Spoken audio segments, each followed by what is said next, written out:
Toca Livros apresenta O Poder do Pensamento Positivo, Guia Prático para a Solução dos Seus Problemas Diários, de Norman Vincent Peale. Livro original da editora Cultrix. Leitura por Leonardo Rossi. Introdução. A finalidade deste livro é sugerir normas e dar exemplos que demonstrem não haver necessidade de você se deixar vencer por coisa alguma, podendo assim manter paz de espírito, melhor saúde e constante fluxo de energia.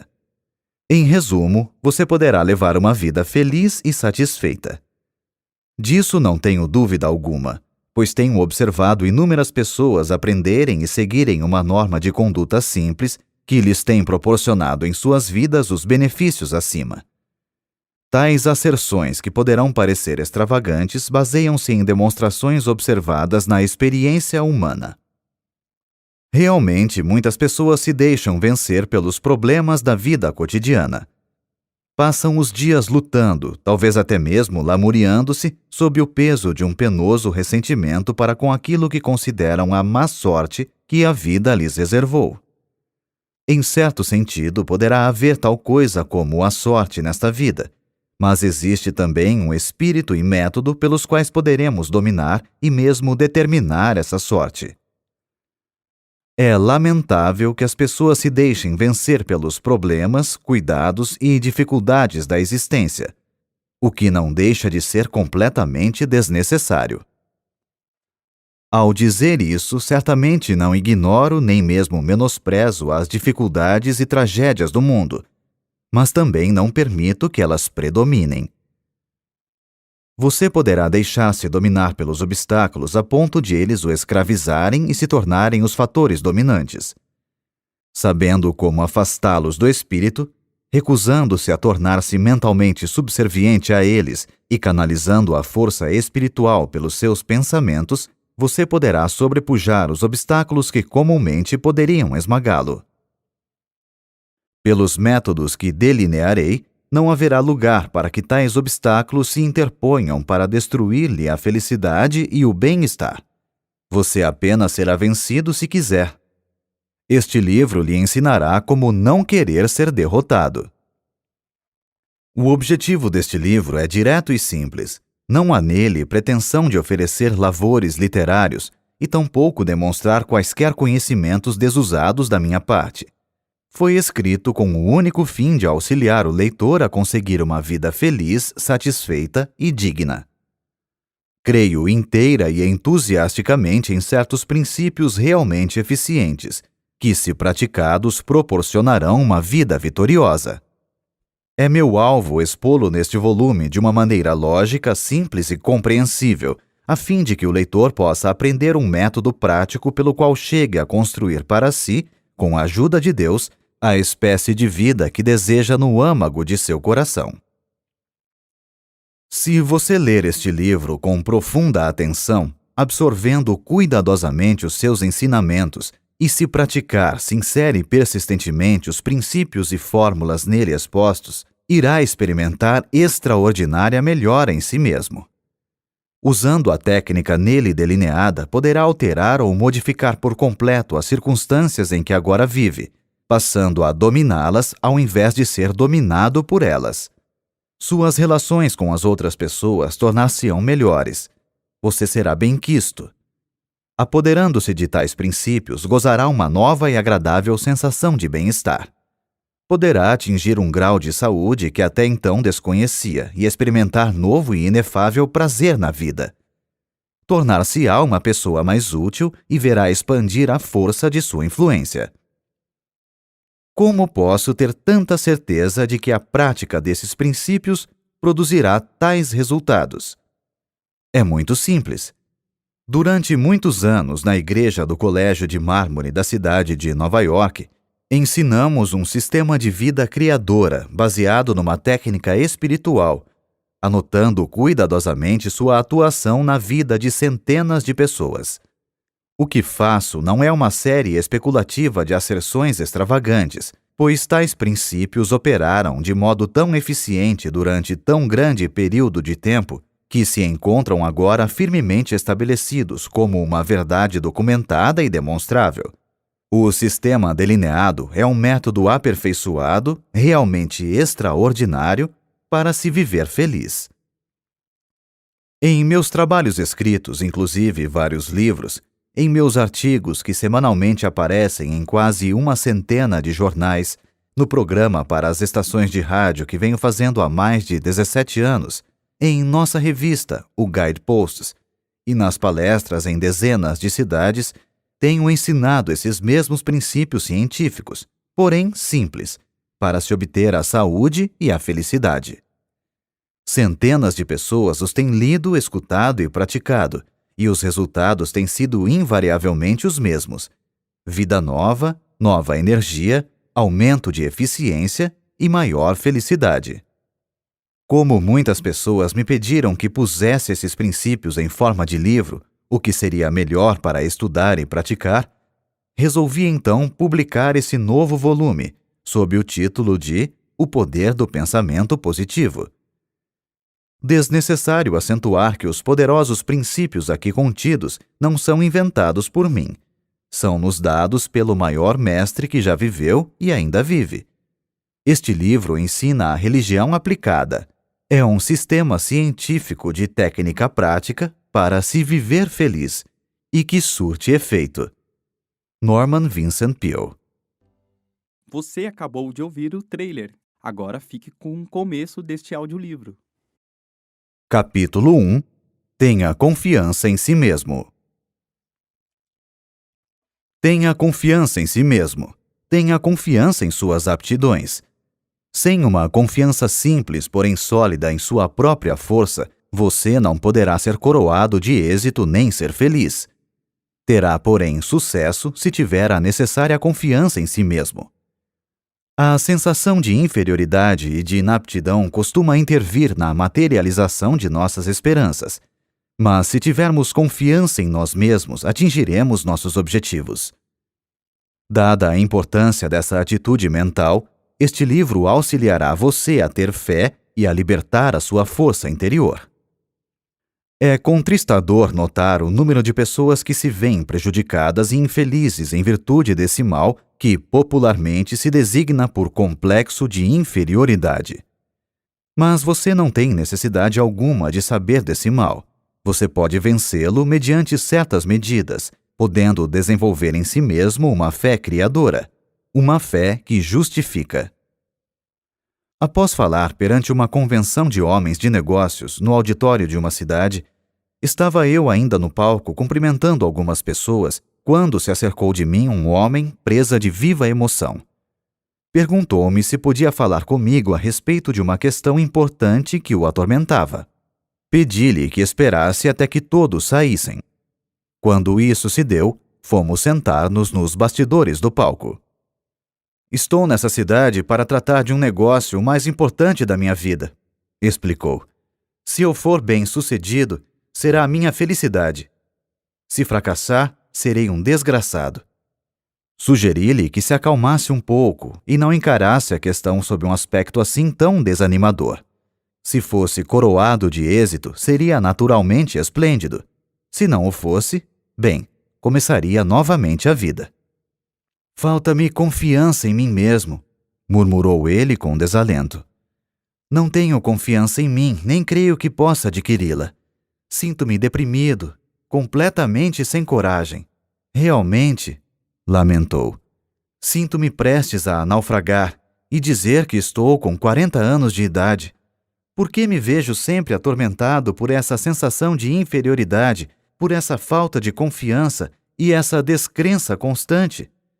Ouvi sua conferência esta noite, o que o senhor falou sobre o poder do pensamento positivo, e desejo perguntar-lhe como poderei adquirir essa confiança em mim mesmo. Há certas medidas a tomar, respondi. Em primeiro lugar, é importante descobrir por que tem essa sensação de que não tem poder algum. Isso requer análise e levará tempo. Devemos sondar os males de nossa vida emotiva, do mesmo modo que o faz um médico ao procurar descobrir algo que fisicamente esteja mal. Não se pode fazer isso imediatamente nessa nossa curta entrevista de hoje. Talvez o seu caso exija certo tratamento para que se possa conseguir uma solução permanente. Contudo, a fim de que o possa auxiliar no problema que o preocupa, vou dar-lhe uma fórmula que surtirá efeito se a usar. Quando estiver na rua, sugiro que repita certas palavras que lhe vou dar. Diga-as várias vezes depois de se deitar. Quando acordar amanhã cedo, repita-as 3 vezes antes de se levantar. Quando estiver a caminho para ir tratar do seu importante negócio, repita-as novamente 3 vezes. Faça-o com fé de que receberá força e aptidão suficiente para tratar do problema. Mais tarde, se quiser, poderemos analisar o seu caso básico. Independentemente do que poderá acontecer ao seguir esse estudo, a fórmula que lhe vou dar agora poderá afinal ser um grande fator na cura. Eis as palavras que lhe recomendei. Poderei fazer tudo com a ajuda de Cristo. Ele me dará forças. Filipenses, capítulo 4, versículo 13. Como o desconhecido não estava familiarizado com essas palavras, escrevi-as num cartão e mandei que as lesse 3 vezes em voz alta. Agora siga esse conselho. Tenho certeza de que tudo correrá bem. Ele se animou e quedou-se um momento em silêncio. Disse depois, muito comovido: "Está bem, doutor." Vi-o empertigar-se e mergulhar nas sombras da noite. Sua figura, a princípio desconsolada, parecia demonstrar agora, na maneira pela qual saiu, que a fé já estava operando no seu espírito. Comunicou-me posteriormente que aquela fórmula simples lhe fizera maravilhas, e acrescentou: "Parece incrível que umas poucas palavras da Bíblia possam fazer tanto bem a uma pessoa." Esse homem mandou fazer tempos depois um estudo das razões de suas atitudes de inferioridade, as quais foram eliminadas por meio de conselhos de ordem científica e observância de fé religiosa. Aprendeu a ter fé. Recebeu certas instruções específicas que deveria seguir. Essas serão dadas mais adiante neste capítulo. Adquiriu gradativamente uma forte, firme e razoável confiança. Não cessa de proclamar sua grande surpresa ao ver como as coisas lhe correm bem agora. Sua personalidade adquiriu um caráter positivo e não negativo, de modo que não mais afugenta o êxito, ao contrário, costuma atraí-lo para si. Possui agora verdadeira confiança em sua própria força. Há várias causas para a sensação de inferioridade e não são poucas as que se originam da nossa infância. O diretor de uma companhia consultou-me a respeito de um jovem a quem desejava promover. "Acontece, porém," explicou ele, "que não podemos contar-lhe certas informações importantes e sigilosas. É lamentável. Não fosse isso, falo-ia meu assistente na administração. O rapaz tem todas as aptidões necessárias, mas fala muito e, sem que seja esta a sua intenção, divulga questões de natureza particular e importante." Tendo feito uma análise, descobri que o jovem falava muito simplesmente devido a uma sensação de inferioridade, e para compensá-la, sucumbia à tentação de alardear o que sabia.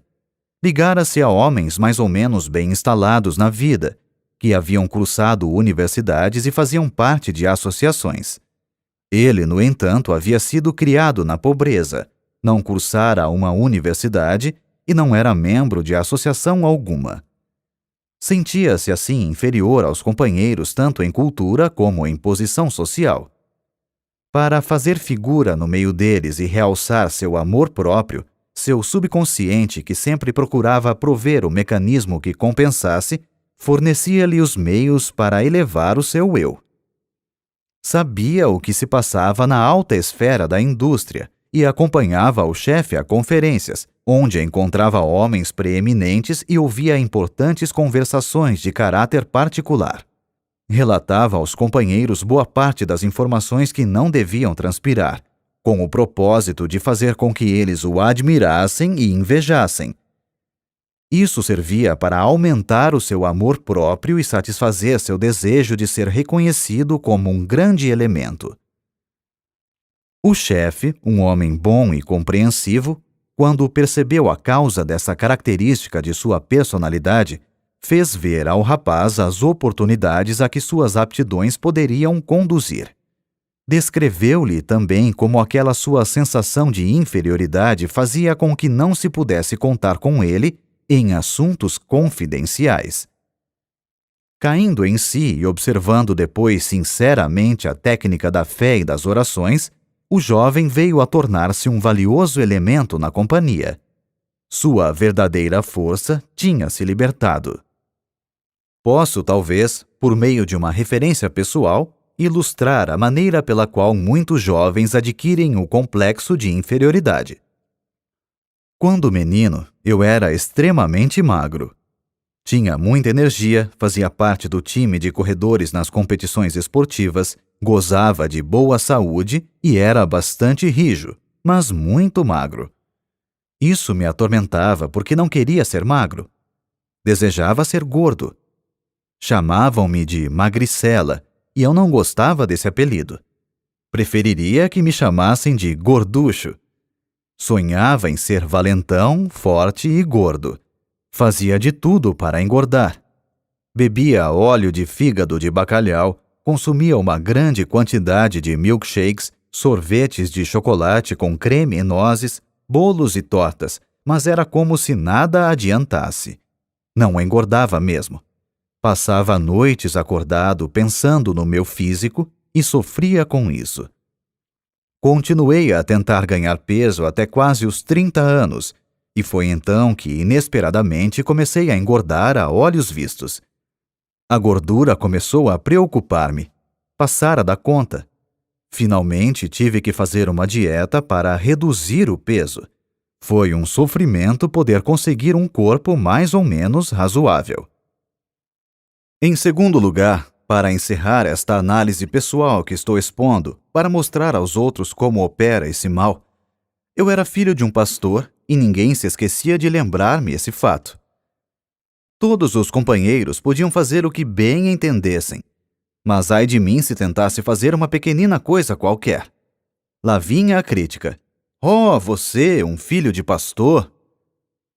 Não queria ser filho de pastor, pois é de se supor que seus filhos devem ser a delicadeza em pessoa. Desejava ser conhecido como sendo um valentão.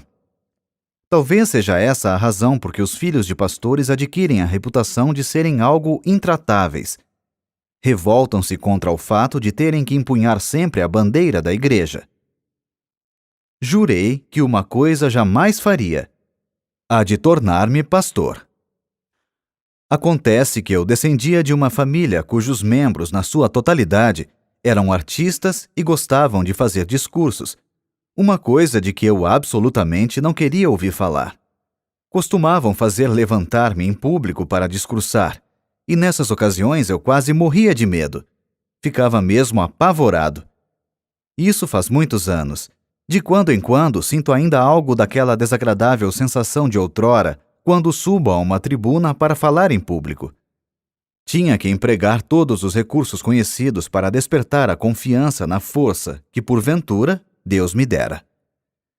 Encontrei a solução do problema nas normas simples da fé que a Bíblia nos ensina. São princípios científicos e bons que podem curar qualquer pessoa do doloroso complexo de inferioridade. Empregando-os, a pessoa que sofre desse mal poderá descobrir e libertar a sua força interior, inibida em virtude de uma sensação de deficiência. Tais são algumas das origens do complexo de inferioridade que criam fortes barreiras em nossa personalidade.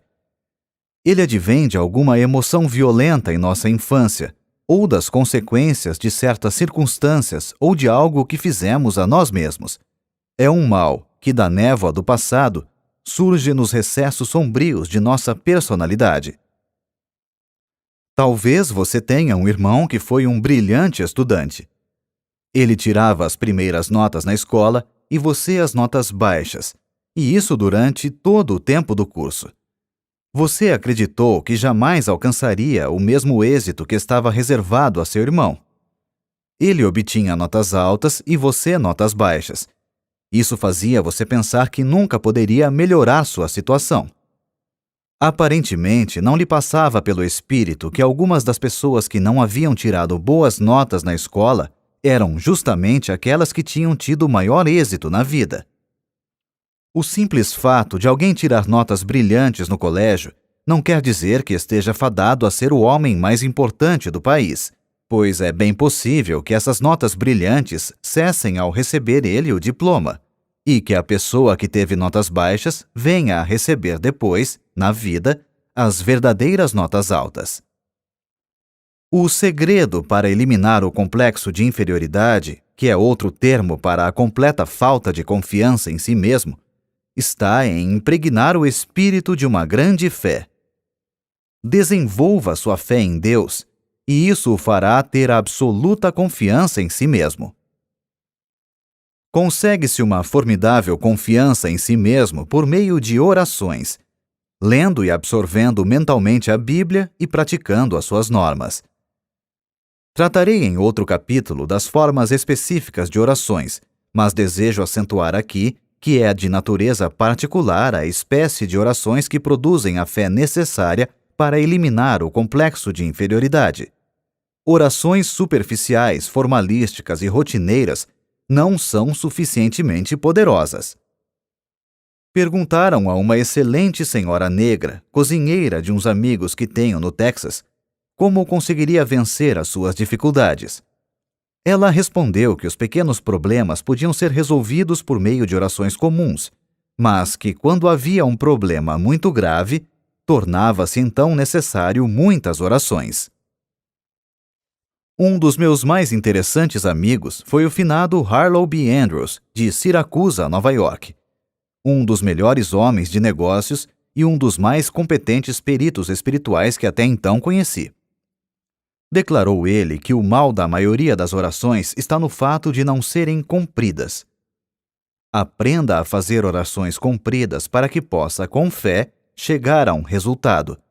Deus avaliará a pessoa de acordo com a magnitude de suas orações. Sem dúvida, ele tinha razão, pois dizem as Escrituras: de acordo com a tua fé é que receberás. Mateus capítulo 9, versículo 29. Portanto, quanto maior o problema, tanto maior a oração. O cantor Roland Hayes citou-me uma frase do avô, um homem que não teve a educação que o neto recebeu, porém, cuja sabedoria natural era evidentemente sólida. O mal de muitas orações é de não virem do fundo do coração. Aprofunde-se em suas dúvidas, temores e inferioridades.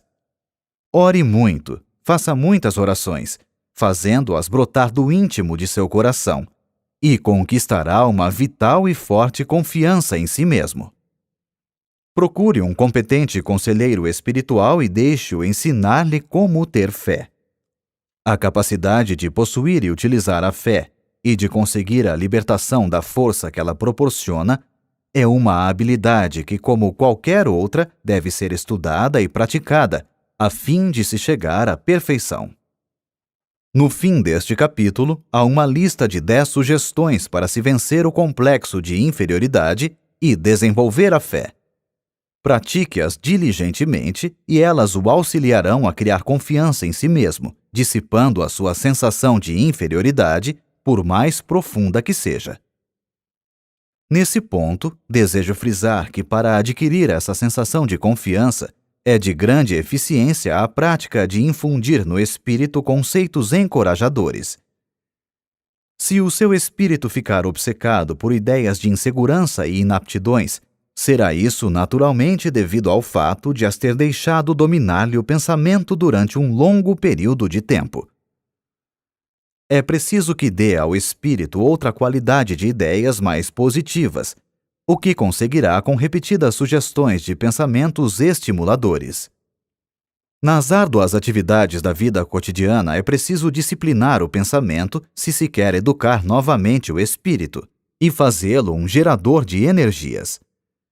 É possível, mesmo em meio aos trabalhos diários, alimentar o espírito com pensamentos estimuladores.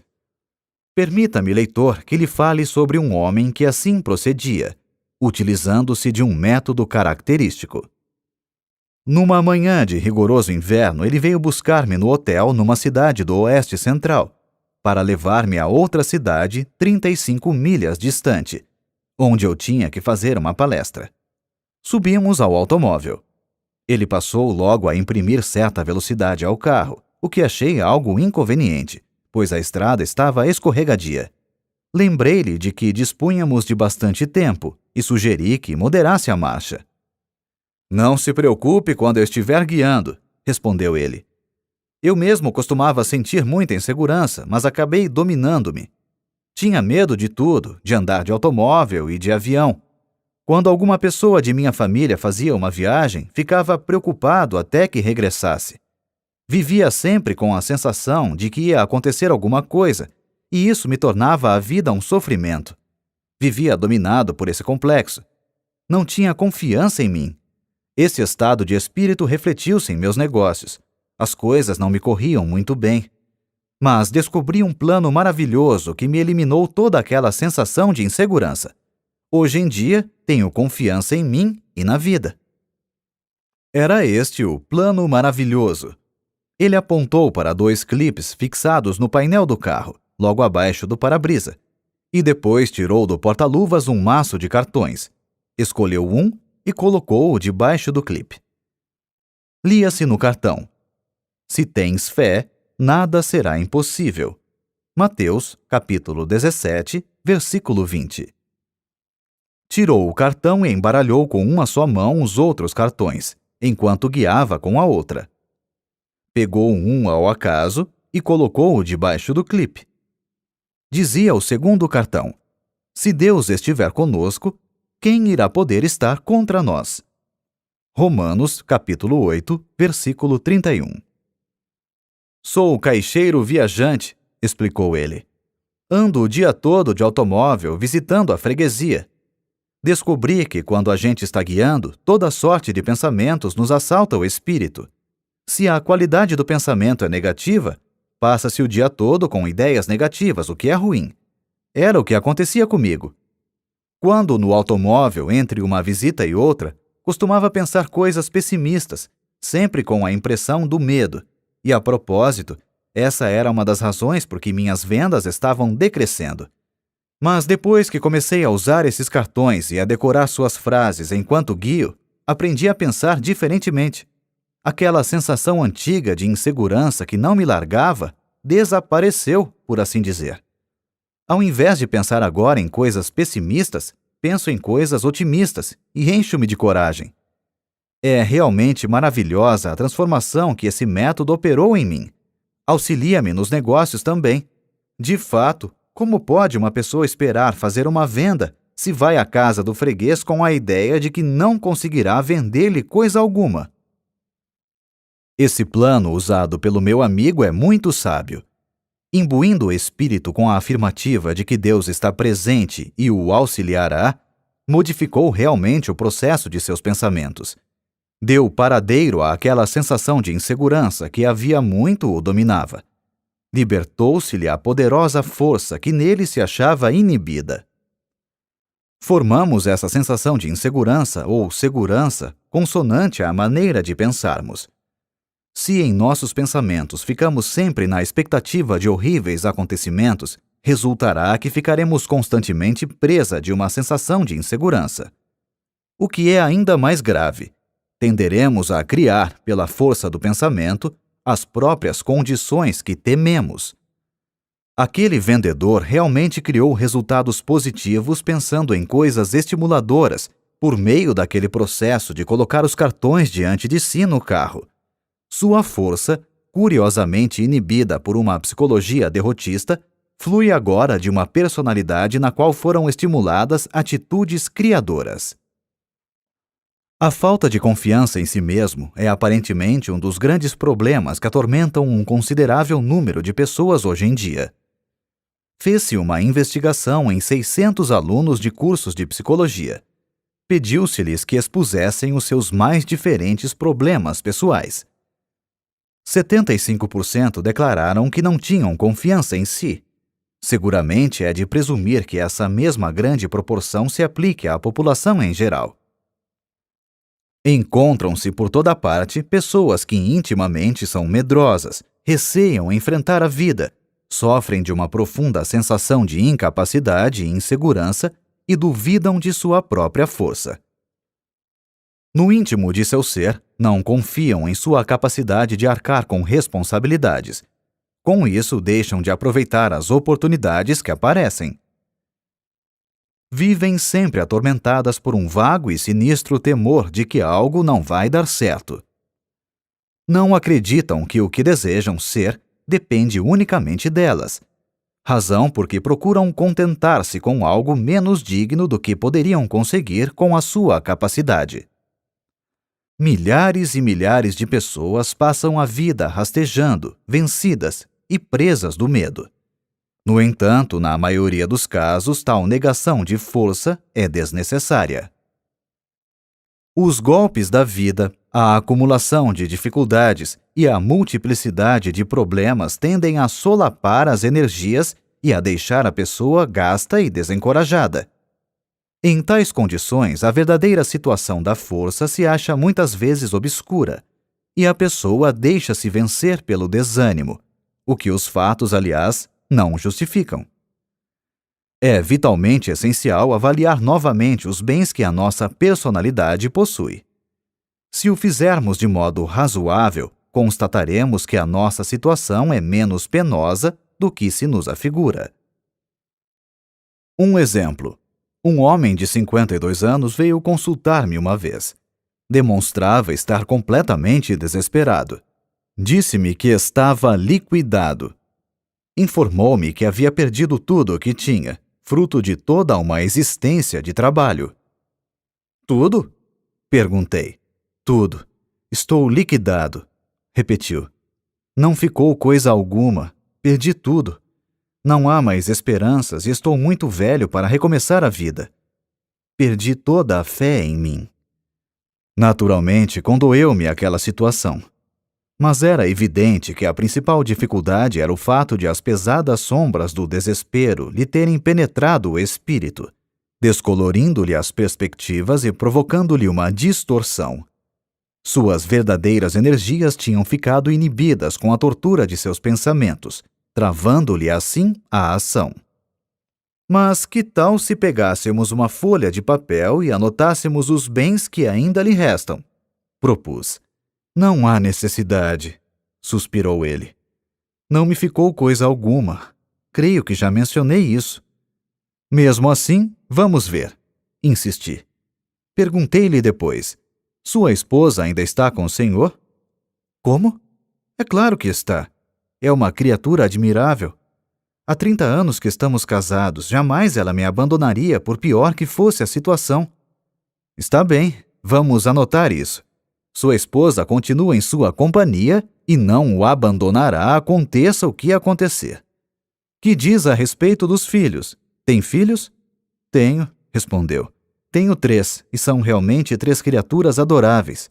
Comoveu-me bastante a maneira com que eles logo me procuraram e disseram de seu amor por mim e que também não me abandonariam.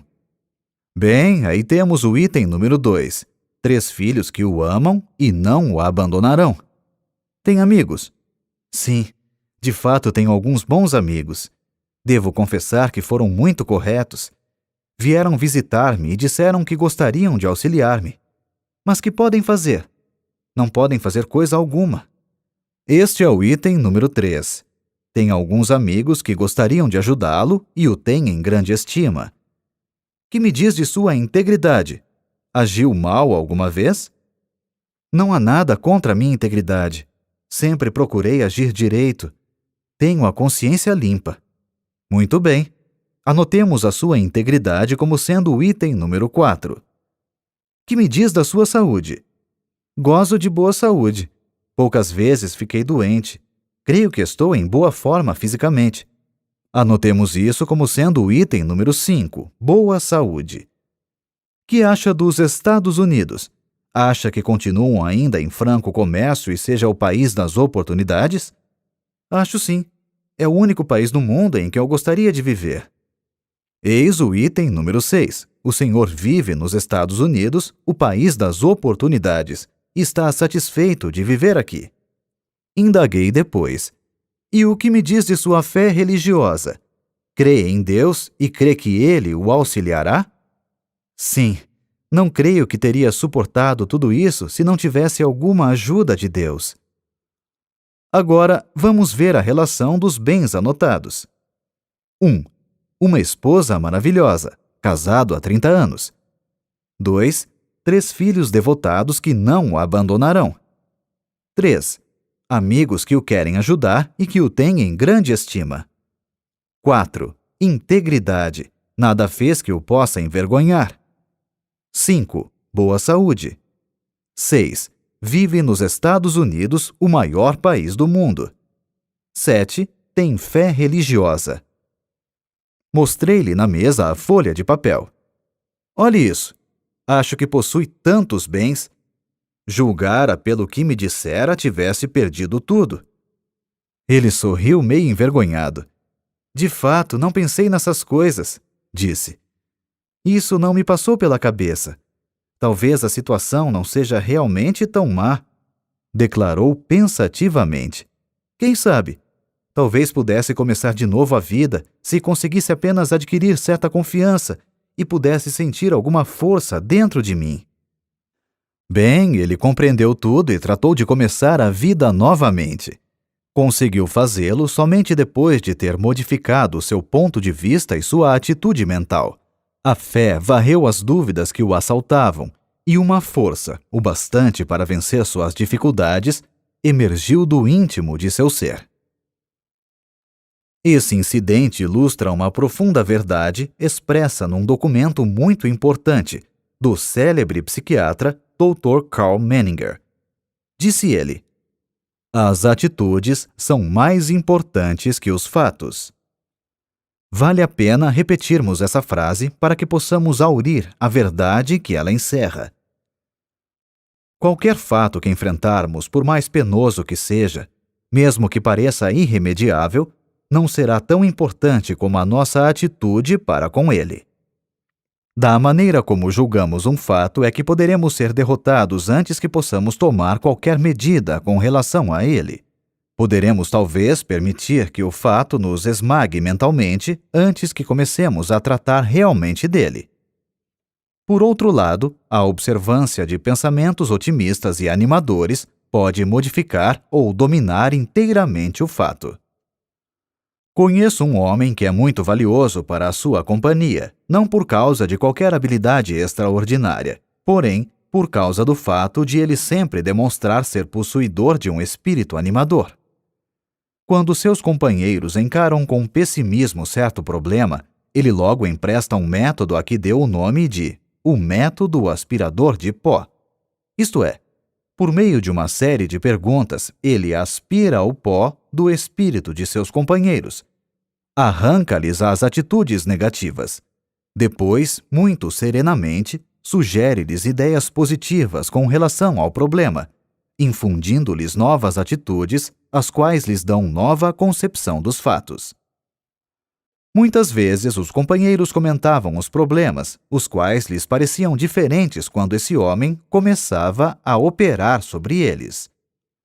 É a atitude de confiança que cria a diferença, e ela não elimina a objetividade na avaliação dos fatos. A vítima do complexo de inferioridade vê os fatos através de atitudes que lhe são prejudiciais. O segredo para corrigir-se está simplesmente em adquirir uma visão normal que se incline para o lado positivo. Se você, leitor, se julga vencido e perdeu a confiança em sua capacidade de vencer, sente-se, pegue uma folha de papel e faça uma lista, não dos fatores que lhe são adversos, mas dos que tenha a seu favor. Se pensarmos constantemente nas forças que parecem estar contra nós, acabaremos transformando-as numa verdadeira força, o que, aliás, não se justifica. Elas tomarão uma consistência que na realidade não possuem, Mas se, ao contrário, encararmos mentalmente os nossos valores e os pesarmos e fixarmos neles os nossos pensamentos, realçando-os ao máximo, conseguiremos libertar-nos de nossas dificuldades, independentemente do que possam ser. As nossas forças interiores começarão a firmar-se e, com o auxílio de Deus, tirar-nos-ão da derrota para nos conduzir à vitória. Uma das mais poderosas concepções, que é seguramente a cura para a falta de confiança, é o pensamento de que Deus está realmente ao nosso lado, ajudando-nos. Este é um dos mais simples ensinamentos da religião. Deus Todo-Poderoso será nosso companheiro, não nos abandonará e auxiliar-nos-á até o fim. Nenhuma ideia é tão poderosa para desenvolver a confiança em nós mesmos como a dessa simples crença, quando praticada. Para praticá-la, basta afirmar: Deus está me ajudando. Deus está me guiando. Leitor amigo, despenda alguns minutos imaginando sua presença. Repita depois essa afirmação com fé. Trate de seus afazeres com a ideia de que aquilo que você afirmou e imaginou é verdade. Faça essa afirmação, imagine a sua presença, tenha fé e será senhor de si. A libertação das forças que esse processo estimula o surpreenderá. A sensação de confiança depende do tipo de pensamentos que habitualmente ocupa seu espírito. Pense no fracasso e pode estar certo de que se sentirá fracassado. Pratique, porém, pensamentos estimuladores. Faça disso um hábito dominante e acabará desenvolvendo uma forte sensação de capacidade que o habilitará a vencer quaisquer dificuldades. Realmente, a sensação de confiança aumenta a nossa força. Basil King disse certa vez: seja ousado, que forças poderosas virão em seu auxílio. A experiência prova a verdade desse conceito. Você sentirá que essas forças poderosas o estão auxiliando à medida que a sua crescente fé vai modificando suas atitudes. Emerson declarou uma grande verdade: somente vencem aqueles que acreditam poder vencer. E acrescentou: faça aquilo que você possa temer, que o temor desaparecerá. Tenha sempre confiança e fé que seus temores e sensação de insegurança logo deixarão de exercer qualquer domínio sobre você. Uma vez, quando Stonewall Jackson preparava um ousado ataque, um de seus generais receoso fez objeções, dizendo que temia isso ou aquilo, etc. Jackson pousou a mão sobre o ombro de seu subordinado e disse-lhe: General, não se guie jamais pelos seus temores. O segredo está em encher o espírito com pensamentos de fé, confiança e segurança. Isso expelirá todos os pensamentos eivados de dúvidas e eliminará a falta de confiança. A um homem que durante muito tempo vivia atormentado por uma sensação de insegurança e temores, sugeri que lesse a Bíblia inteira, sublinhando com o lápis vermelho todas as citações nela contidas relativas à coragem e confiança. Ele acabou decorando-as. De fato, impregnou o espírito com os pensamentos mais sadios, mais felizes e mais poderosos que há no mundo. Esses pensamentos dinâmicos transformaram-no. De criatura desesperada que era, passou a ser um homem de força dominante. Foi notável a transformação que nele se operou em poucas semanas. De um espírito quase completamente fracassado, passou a ser uma personalidade confiante e inspiradora. Reconquistou a confiança em si mesmo e em sua própria força por meio de um processo simples, o de modificar o seu modo de pensar. Para resumir, que pode você fazer agora para criar confiança em si mesmo? Mencionamos abaixo 10 regras simples e exequíveis para dominar suas ideias de inaptidão e aprender a ter fé. Milhares de pessoas as têm empregado e obtido brilhante resultado. Comece a seguir esse programa que irá também criar essa confiança em si mesmo e em sua própria força. Você também terá essa mesma sensação de possante energia. 1. Formule e grave indelevelmente em seu espírito um quadro mental de si mesmo como sendo coroado de êxito em tudo. Mantenha sempre esse quadro no espírito. Não permita que desapareça. Seu espírito procurará desenvolver essa ideia. Jamais pense que irá fracassar. Jamais duvide da realidade dessa imagem mental. Seria perigosíssimo, pois o espírito sempre procura realizar aquilo que se imagina. Por conseguinte, imagine sempre o sucesso, por piores que as coisas lhe possam parecer no momento. 2. Toda vez que um pensamento negativo relacionado à sua força pessoal lhe assaltar o espírito, exprima deliberadamente um pensamento positivo para eliminá-lo. 3. Não crie obstáculos em sua imaginação. Deprecie todos esses pseudo-obstáculos. Reduza-os ao mínimo. As dificuldades devem ser estudadas e tratadas de maneira eficiente a fim de serem eliminadas. Devem ser encaradas apenas como se apresentam. Não devem ser ampliadas por pensamentos pessimistas. 4.